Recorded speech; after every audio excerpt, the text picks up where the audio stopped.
जैसन स्टैथम की एक और एक्शन मूवी रिलीज हुई है म्यूटनी, और इस मूवी के साथ एक इतना बड़ा कांड हुआ है, यानी एक ऐसा हादसा हुआ है जो सुन के आप भी चौंक जाएंगे। लेकिन सबसे पहले, क्या ये मूवी वाकई वो मूवी है जिसका फैंस को इंतजार था, यानी एक्शन और ब्रूटैलिटी से भरी हुई? तो जैसन स्टैथम ने इस मूवी में कॉल रीड का करैक्टर किया है, और फिल्म की कहानी एक बिलियनर के मर्डर से स्टार्ट होती है जिसका इल्जाम कॉल रीड पर लग जाता है। लेकिन कॉल को जल्दी समझ आ जाता है कि ये सिंपल मर्डर नहीं है, बल्कि इसके पीछे एक इंटरनेशनल कॉन्स्पिरेसी है। तो इस मूवी की सबसे अच्छी बात जैसन स्टैथम का एक्शन है, जो कि हमेशा से अच्छा ही होता है। और स्टैथम को देखने का असल मजा तभी आता है जब वो एक के बाद एक अपने ओपोनेंट को ब्रूटल तरीके से मारता है। तो ये मूवी ज्यादातर एक कारगो शिप के ऊपर है, और जो इस शिप पे एनवायरनमेंट बनाया गया है वो एक्शन को एक डिफरेंट फील देता है। मूवी की स्टोरी सिंपल है, प्रिडिक्टेबल है। आपको मूवी देख के ऐसा लगेगा कि जैसन की मूवीज में ये आप पहले भी ऐसा कुछ देख चुके हैं।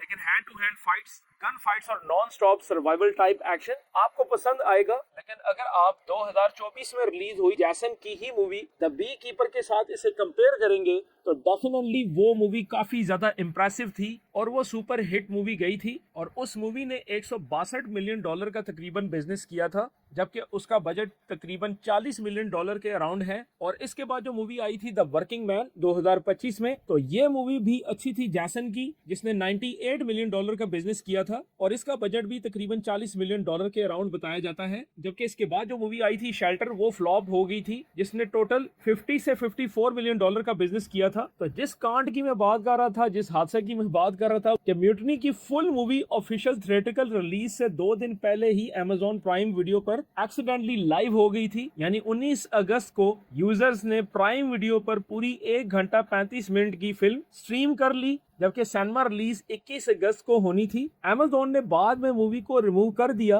रिपोर्ट्स के मुताबिक ये इंटरनेशनल मार्केटिंग स्टंट नहीं, बल्कि एक्सीडेंटल लीक था, और इसका नुकसान मूवी को काफी ज्यादा होगा, क्योंकि इसके बॉक्स ऑफिस पे काफी फर्क पड़ सकता है पहले वीक में ही। क्योंकि ये भी सुनने में आ रहा है कि जितनी देर ये मूवी स्ट्रीम रही, उतनी देर में ही इसकी पायरेटेड कॉपीज भी निकल गई। तो अगर आपने अभी तक ये मूवी नहीं देखी है तो रेकमेंडेड है। जैसन स्टैथम का ब्रूटल एक्शन अगर आप देखना चाहते हैं तो ये मूवी आपके लिए है। मिलते हैं नेक्स्ट नई वीडियो में, तब तक के लिए इजाजत।